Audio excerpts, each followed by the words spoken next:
The stories that made news and made history. The places that mattered to us and the people who made Central Illinois home. Join us from the vault. Welcome, I'm Matt Metcalf. Trains helped settle Central Illinois and for decades provided a source of good-paying jobs and a sense of freedom. But when cars became more affordable and convenient, the days of the short lines were numbered. In 1970, WCIA produced The Last Ride of the Cannonball that examined the decline of passenger rail service in our area. And we present part of that now. It's from the vault, 1970.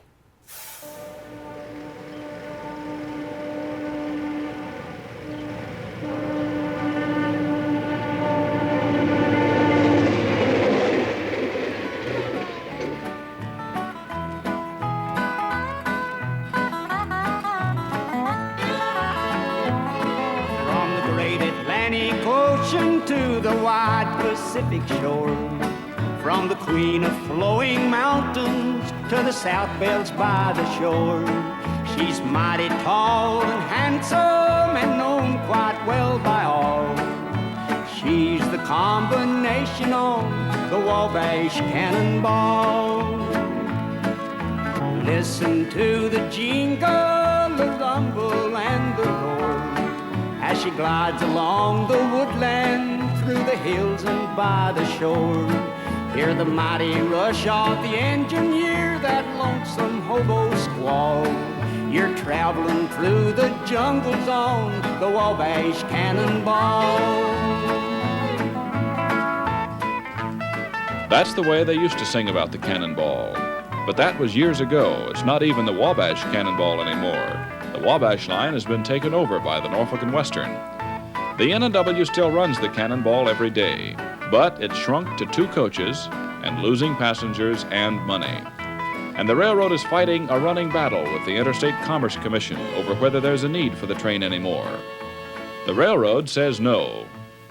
Well, in 1969, we lost a little over $700,000. These are out-of-pocket costs. These are not allocated costs. This is $750,000 for things like crew cost, fuel cost, and just for the operation of this train. There's no question in my mind that the dominant forces in the railroad industry would like to abolish all passenger service as quickly as possible. Good evening, I'm Paul Davis. 40 years ago, there were more than 20,000 long-distance passenger trains serving the United States. Today, there are fewer than 500, and their numbers declining every year. The Norfolk and Western, the Illinois Central, most of the major lines are losing heavily on passenger service in a nation that increasingly prefers to drive or fly. There are some who think long-distance rail passenger service in this country is headed for complete extinction, and even the optimists concede that the decade of the 70s will likely see the last ride of many passenger trains, like the Wabash Cannonball.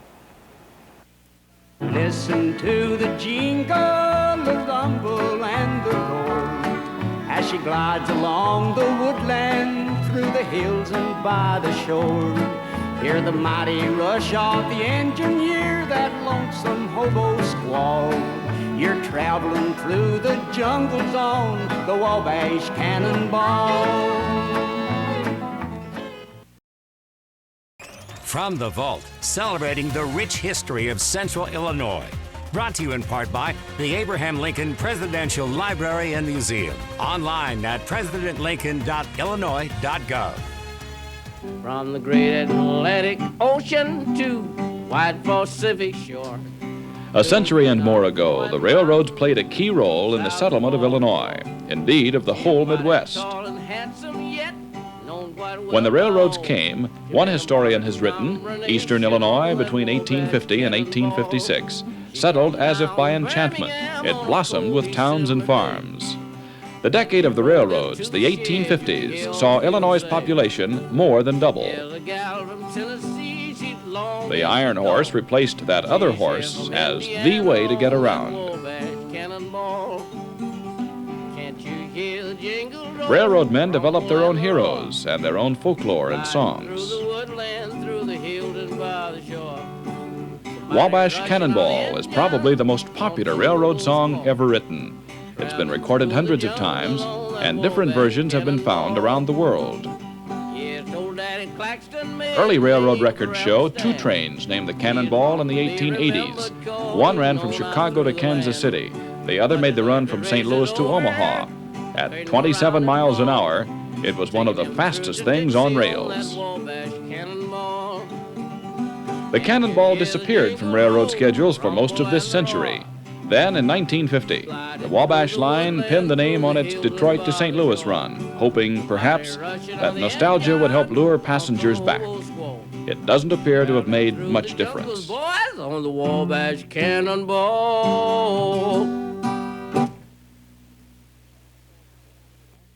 The Cannonball today is actually two trains, one leaving Detroit, the other leaving St. Louis each morning.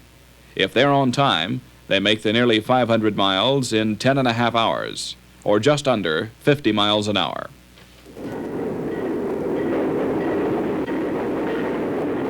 We joined the westbound Cannonball one rainy day last summer at Lafayette, Indiana, for the last half of the trip into St. Louis.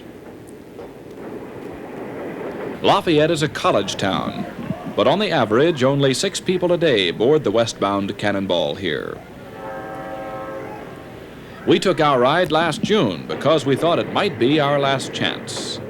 The Norfolk and Western had a petition before the Interstate Commerce Commission asking permission to take the Cannonball off.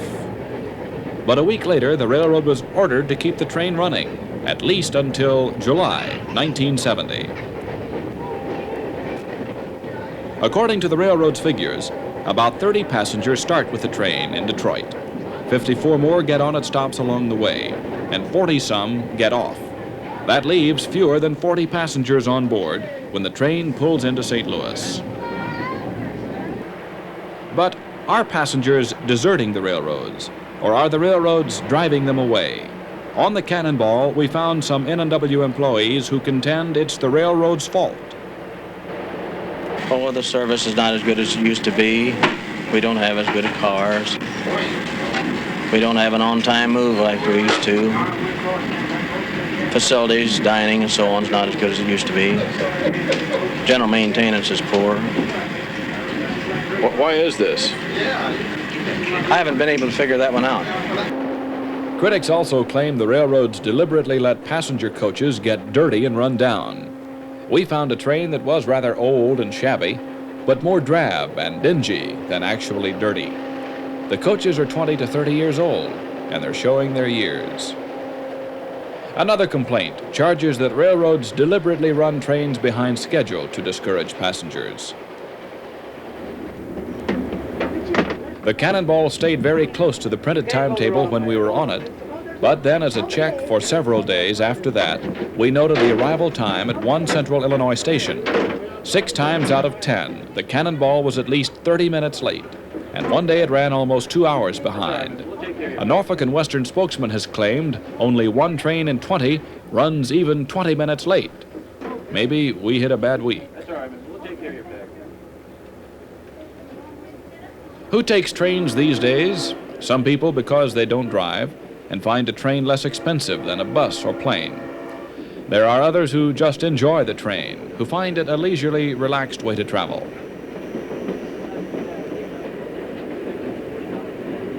Then there are some, like this woman, who just wanted her grandchildren to see what train travel is like, while there are still passenger trains left. No one we talk to wants to see the Cannonball go off.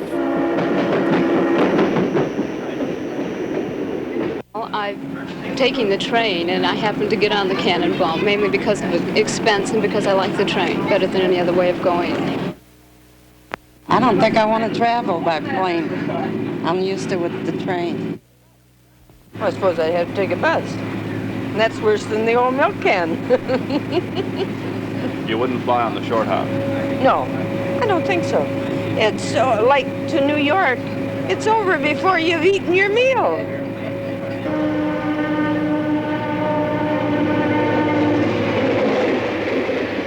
I'll always be haunted by train whistles, I guess. I've just flown back from Tennessee, but you can't beat train travel, I'm afraid. Where have you been? Fort Wayne, Indiana, for my granddaughter's wedding. Do you travel the Cannonball often? Well, I have traveled at least 6 times since my daughter's lived here. That's the reason I've been going back and forth. How will you go to Fort Wayne when the Cannonball is gone? I won't be going. I guess I don't know. I'd have to fly, and I don't care about that. This is the most convenient. I like it. I've been very well satisfied. So please don't take it off in case I want to go back. From the Vault, celebrating the rich heritage of Central Illinois. Sponsored by Sunset Funeral Homes. Remember, celebrate, heal. Listen to the jingle, the rumble, and the roar as she glides along the woodland, o'er the hills and by the shore. Hear the mighty rush of the engine, hear those lonesome hobos call, traveling through the jungle on the Wabash Cannonball.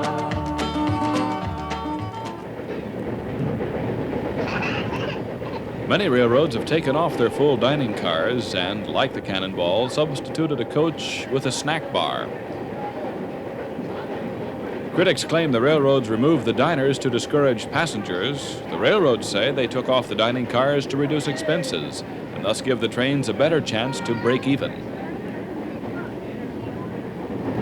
This way out, please. Rear the car for Litchfield. The train is on time. This way out, please. Rear the car. Litchfield going to be next.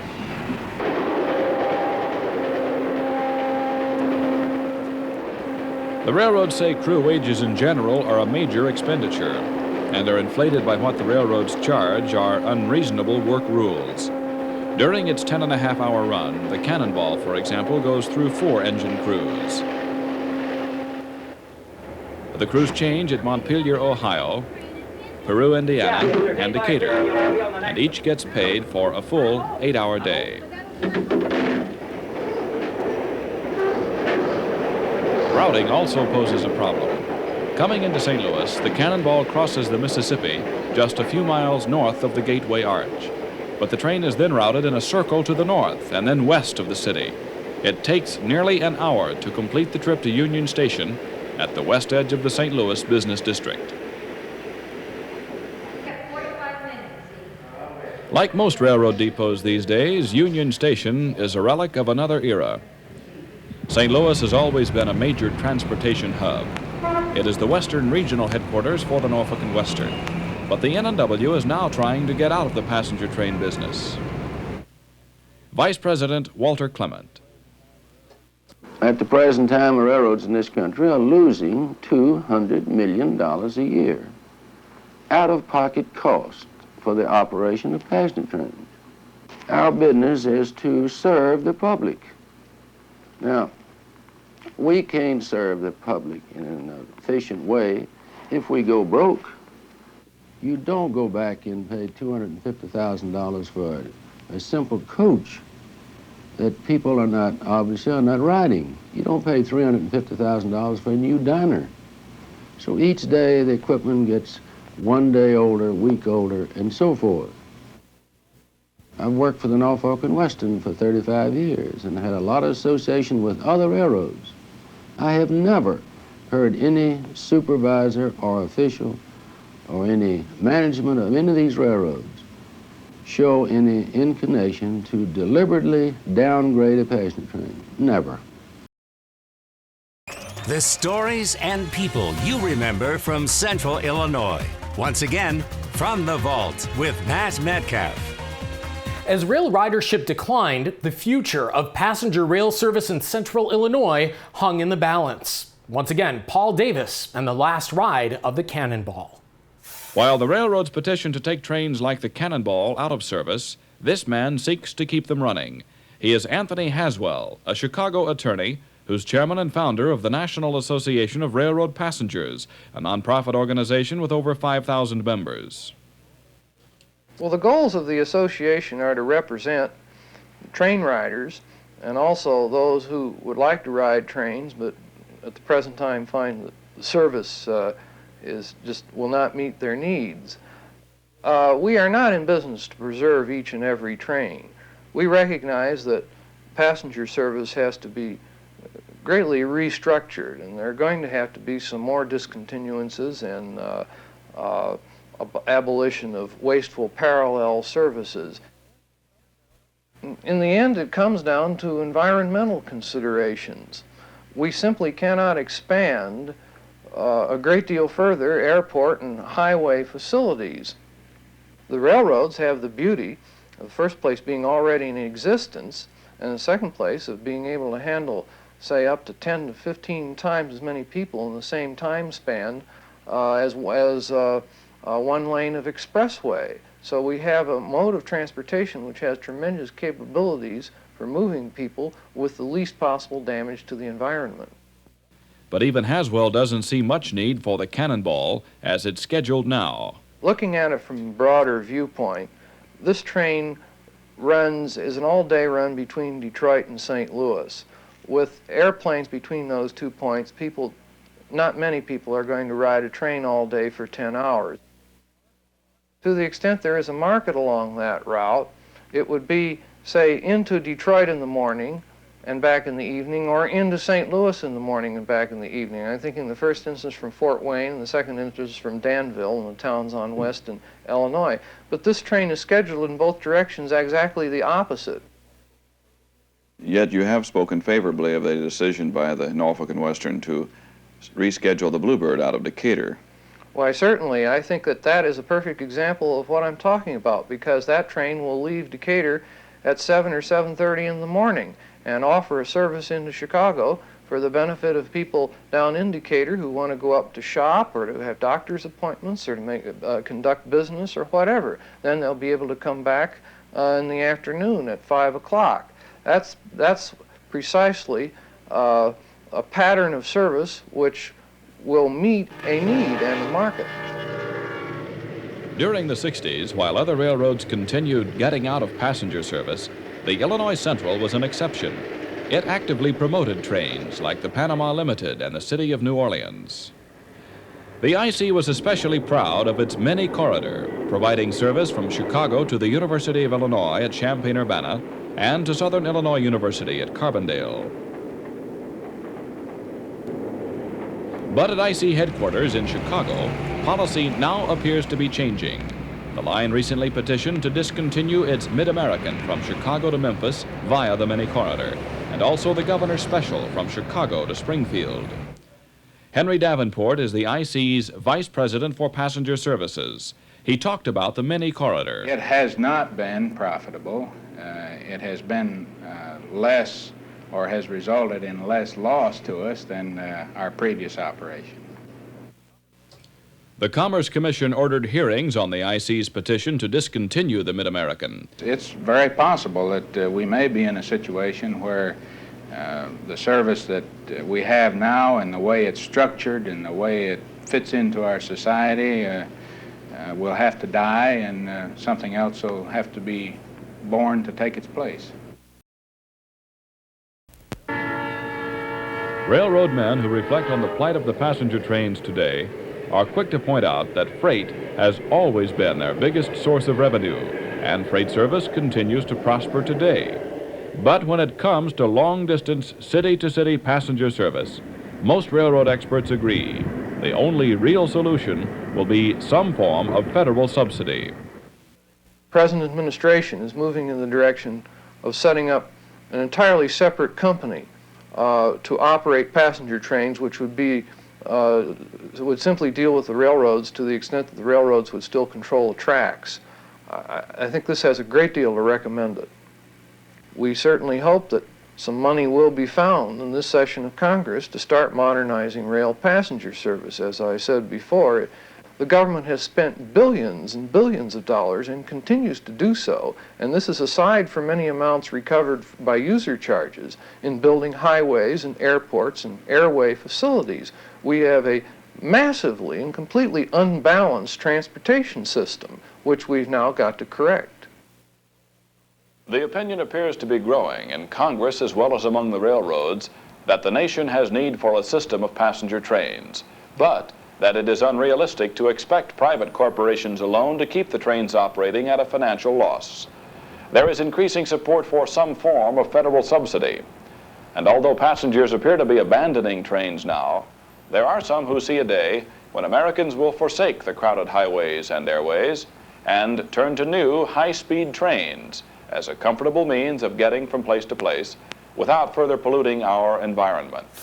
It was later that year, 1970, that Congress created Amtrak to provide passenger service nationwide. That'll do it for us from the vault. I'm Matt Metcalf. We'll see you next time.